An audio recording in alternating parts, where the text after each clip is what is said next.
There's no approved vaccine for the Bundibugyo strain, and today, for the first time this week, that fact is the story, not a footnote. This is Ebola Watch. And honestly, Kara, I came in today wanting to know what actually stops this if there's no shot. Then we're in the right place.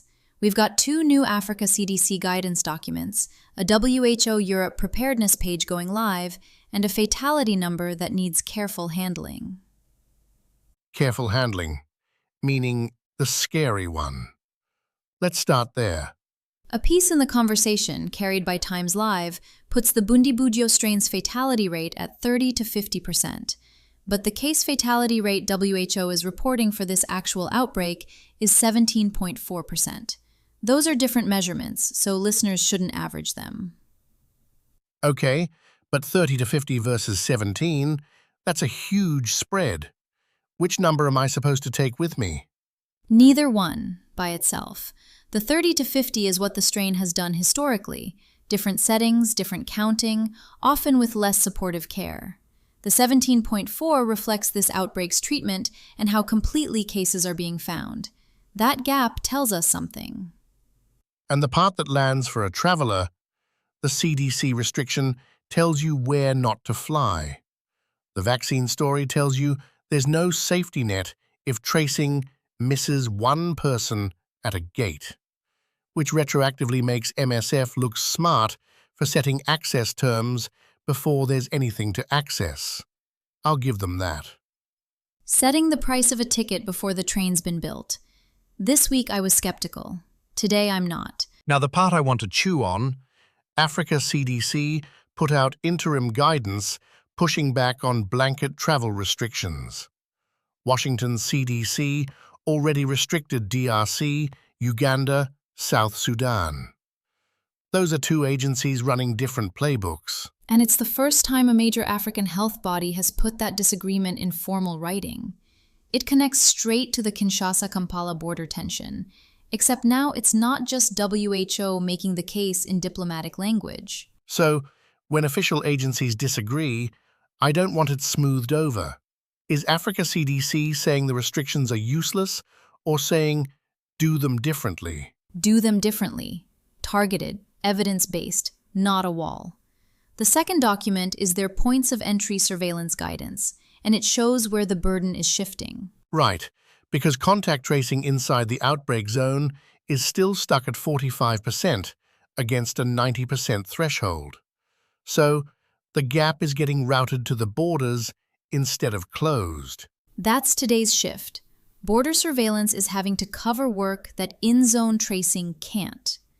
Africa CDC is basically designing around the shortfall, rather than waiting on it. Then tell me what enhanced surveillance at a point of entry actually is. Which airports, which crossings, and what's a screener checking for if there's no rapid approved test for this strain? Mostly symptom and travel history screening, temperature checks, exposure questions. The same blunt tools, because lab confirmation can't happen at the gate. That's the limitation the guidance is quietly working within. So a screener is asking where you've been and taking your temperature. For a virus with a 30 to 50% strain fatality and no vaccine.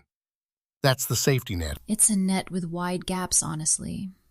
And that's why WHO Europe's new preparedness page matters. It names this as a Bundibugyo outbreak spanning both DRC and Uganda at once. Europe formally naming both countries. Is that them prepping field supply lines or just airport screening on their end? It's unclear from the page itself, and that distinction matters. Importation screening for Europe is one thing. Activating European logistics to get protective gear into Ituri is another, and far more useful on the ground. Because the last-mile supply problem for PPE in Ituri hasn't gone anywhere. A preparedness page in Copenhagen doesn't move gloves to Butembo. No, it doesn't.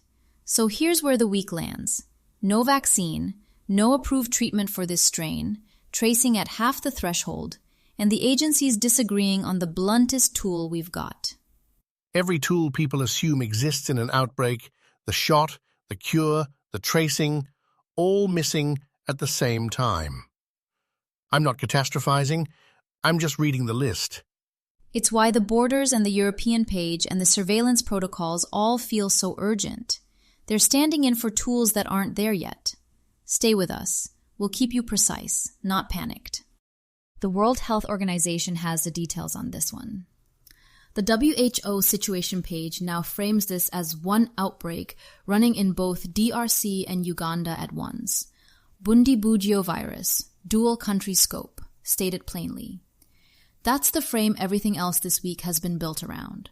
And it's the page that carries the P-fake, the WHO's top alarm level, the one the emergency committee reportedly waited 3 meetings to call. Kara, walk me through what's actually changed on it since the declaration. The case fatality figure WHO is citing for this outbreak sits at 17.4%.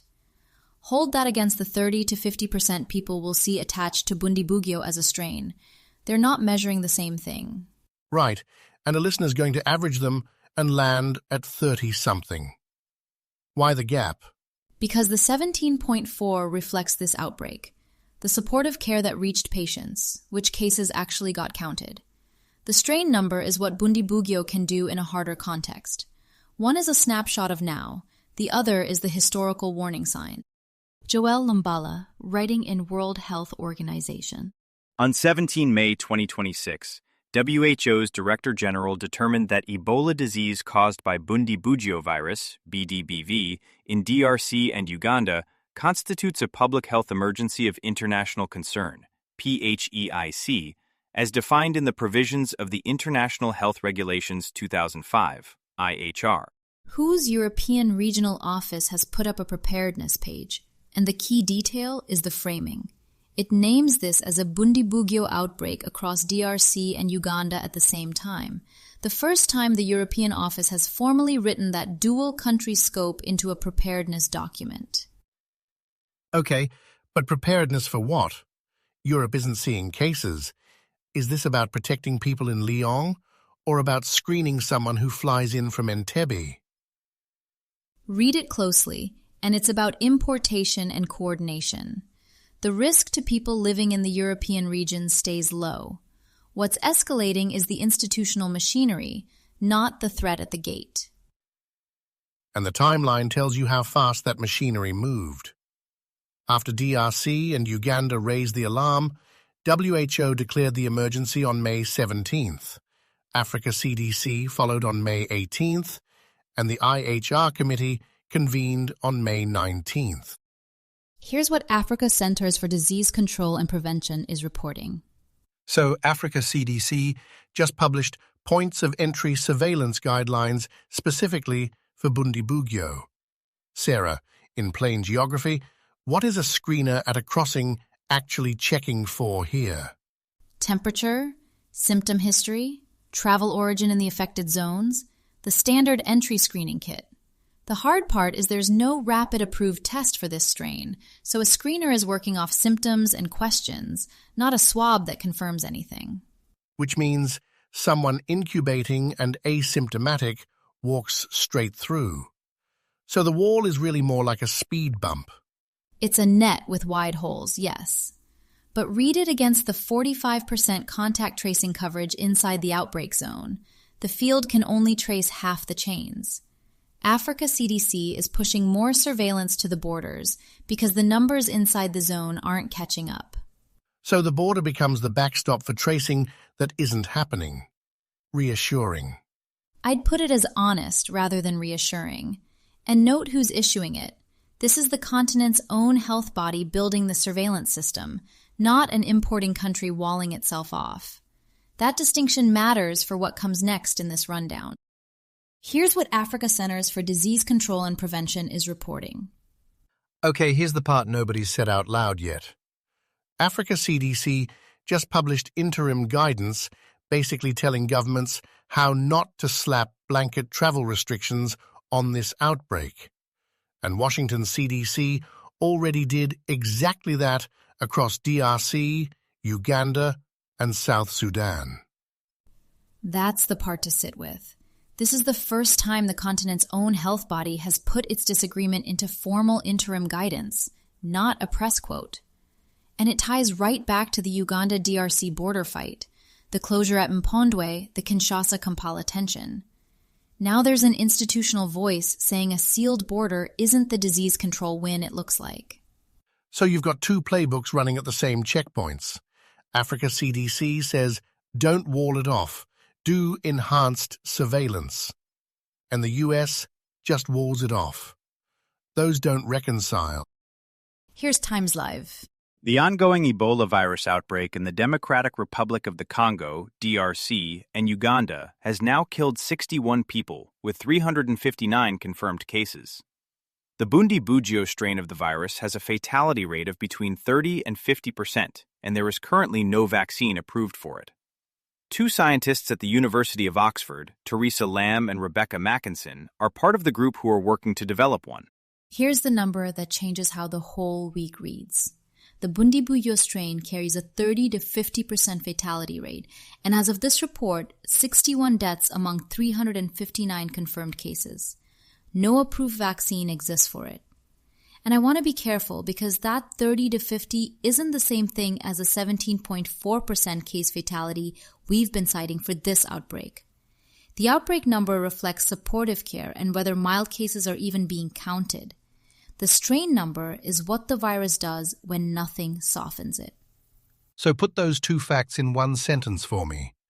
The CDC restriction tells a traveler where not to fly, and this tells them there's no safety net if tracing misses someone who's already on the plane. No vaccine, no approved treatment, tracing at 45%. Every tool people assume exists in an outbreak, all absent at once. Right. And notice what's new. Oxford just got CEPI funding, with Teresa Lamb and Rebecca Mackinson explaining the work. That makes MSF's earlier access push look timely. They were setting terms before the tool existed because access can't be an afterthought. Though here's my snag. Muyembe said this response has to run through Congo's own health system. A vaccine push routed through Oxford labs isn't exactly that. How do those two stories hold together? If you come to Ebola Watch for clear daily risk updates, try Iran War Daily, a daily foreign affairs briefing on the U.S.-Israel-Iran war, from strikes and ceasefire talks to oil markets and spillover. Find it wherever you listen to podcasts. We've put links to all of today's stories in the show notes, so if one caught your attention, you can follow it there and read more. That's Ebola Watch for today. This is a Lantern podcast.